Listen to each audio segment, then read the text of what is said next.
Mi mensaje se centra en la importancia de esforzarnos a diario por recibir en verdad el Espíritu Santo. Ruego e invito a que el Espíritu del Señor instruya y edifique a cada uno de nosotros. En diciembre de 1839, mientras estaba en la ciudad de Washington, D.C. para solicitar indemnización por los daños causados a los Santos de Missouri, José Smith y Elias Higbee escribieron lo siguiente a Hyrum Smith, cito: en nuestra entrevista con el presidente de los Estados Unidos, nos preguntó en qué se diferenciaba nuestra religión de las otras religiones en esos días. El hermano José dijo que diferíamos en la forma de bautizar y en el don del Espíritu Santo por la imposición de manos. Consideramos que todos los demás aspectos están comprendidos en el don del Espíritu Santo. Fin de la cita. El Espíritu Santo es el tercer miembro de la Trinidad. Es un personaje de espíritu y da testimonio de toda verdad. En las Escrituras se hace referencia al Espíritu Santo como el Consolador, un Maestro y un Revelador. Las revelaciones del Padre y del Hijo se transmiten mediante el Espíritu Santo. Él es el mensajero del Padre y del Hijo y testifica de ellos. El Espíritu Santo se manifiesta a los hombres y a las mujeres de la tierra, tanto como el poder y como el don del Espíritu Santo. Este poder puede llegar a una persona antes del bautismo. Es el poder testificador de que Jesucristo es nuestro Salvador y Redentor. Mediante el poder del Espíritu Santo, los investigadores sinceros pueden obtener una convicción de la veracidad del Evangelio del Salvador, del Libro de Mormón, de la realidad de la restauración y del llamamiento profético de José Smith. El don del Espíritu Santo se confiere únicamente tras el debido y autorizado bautismo por la imposición de manos de parte de aquellos que poseen el sacerdocio de Melquisedec. El Señor declaró: sí, arrepentíos y bautícese cada uno de vosotros para la remisión de sus pecados. Sí, bautizaos en el agua, y entonces vendrá el bautismo de fuego y del Espíritu Santo. Y por la imposición de manos confirmaréis en mi iglesia quienes tengan fe, y yo les conferiré el don del Espíritu Santo. El apóstol Pablo clarificó esta práctica a los efesios cuando preguntó: ¿habéis recibido el Espíritu Santo después que creísteis? Y ellos le dijeron: ni siquiera hemos oído si hay Espíritu Santo. Entonces dijo: ¿en qué, pues, fuisteis bautizados? Y ellos dijeron: en el bautismo de Juan. Y dijo Pablo: Juan bautizó con bautismo de arrepentimiento, diciendo al pueblo que creyesen en el que había de venir después de él, a saber, en Jesús el Cristo. Cuando oyeron esto, fueron bautizados en el nombre del Señor Jesús. Y habiéndoles impuesto Pablo las manos, vino sobre ellos el Espíritu Santo.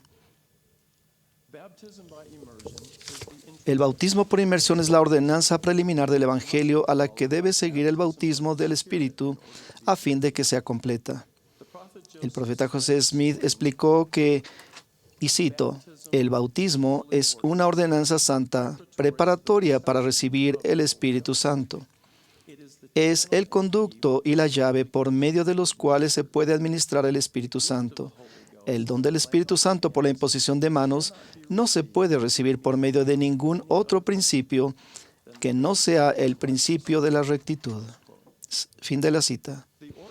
La ordenanza de confirmar a un miembro nuevo de la Iglesia y de conferir el don del Espíritu Santo es a la vez sencilla y profunda. Los dignos poseedores del sacerdocio de Melquisedec colocan las manos sobre la cabeza de la persona y se dirigen a ella por su nombre. Después, por la autoridad del santo sacerdocio y en el nombre del Salvador, se confirma a la persona miembro de la Iglesia de Jesucristo de los santos de los últimos días y se pronuncia esta importante frase: recibe el Espíritu Santo. Hermanos y hermanas, es posible que la sencillez de esta ordenanza nos haga pasar por alto su importancia. Estas 4 palabras, recibe el Espíritu Santo, no son una declaración pasiva. Más bien constituyen un mandato del sacerdocio, una amonestación autorizada para actuar y no para que se actúe sobre nosotros. El Espíritu Santo no entra en vigor en nuestra vida simplemente porque se colocan las manos sobre nuestra cabeza y se pronuncian esas 4 palabras importantes. Al recibir esta ordenanza, cada uno de nosotros acepta una sagrada y constante responsabilidad de desear, procurar, trabajar y vivir de tal manera que de verdad recibamos el Espíritu Santo y los dones espirituales que conlleva. Porque, ¿en qué se beneficia el hombre a quien se le confiere un don si no lo recibe? He aquí, ni se regocija con lo que le es dado, ni se regocija en aquel que le dio la dádiva.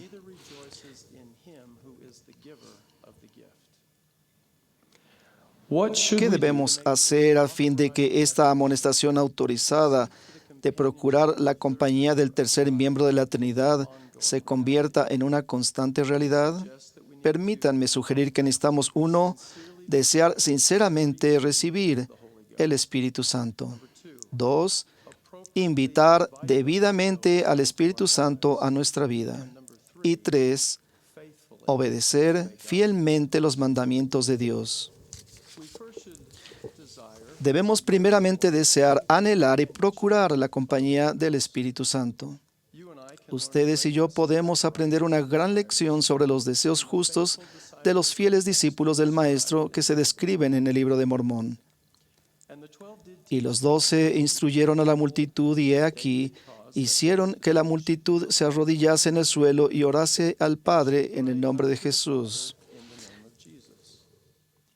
Y oraron por lo que más deseaban. Y su deseo era que les fuese dado el Espíritu Santo.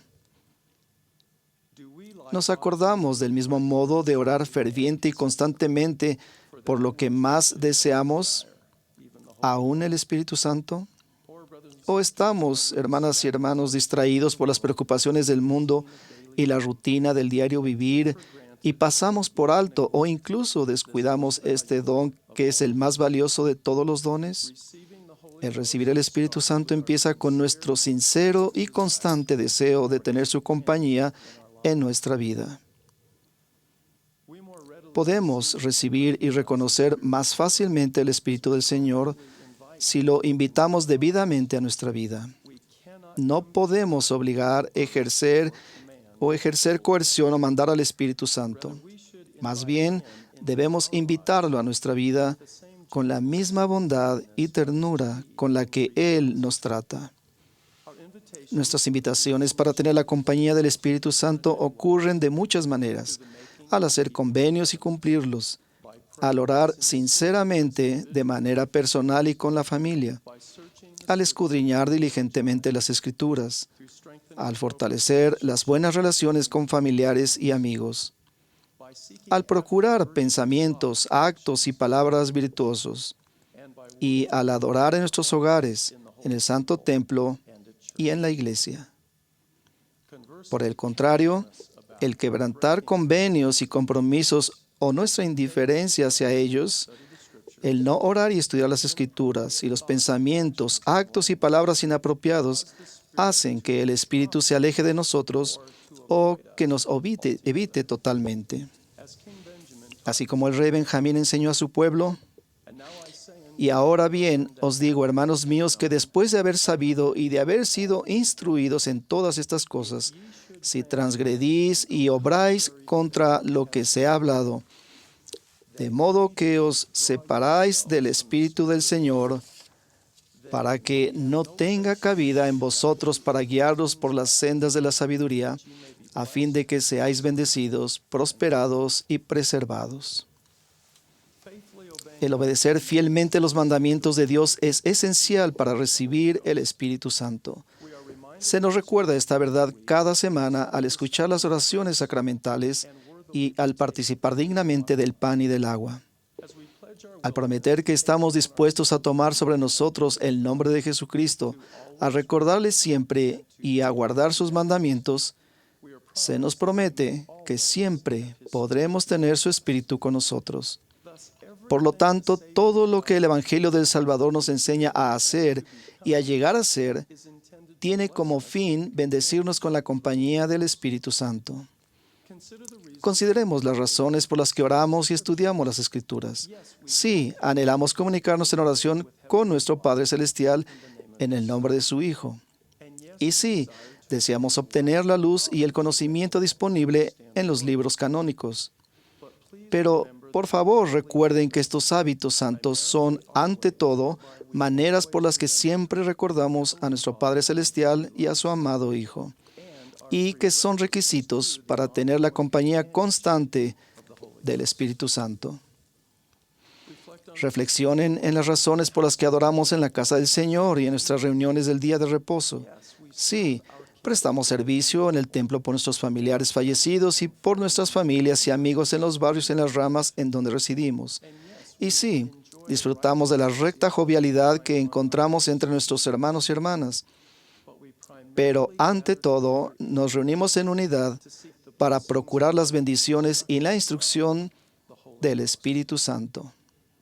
Orar, estudiar, reunirse, adorar, servir y obedecer no son cosas aisladas e independientes de una lista de tareas que estén relacionadas con el Evangelio.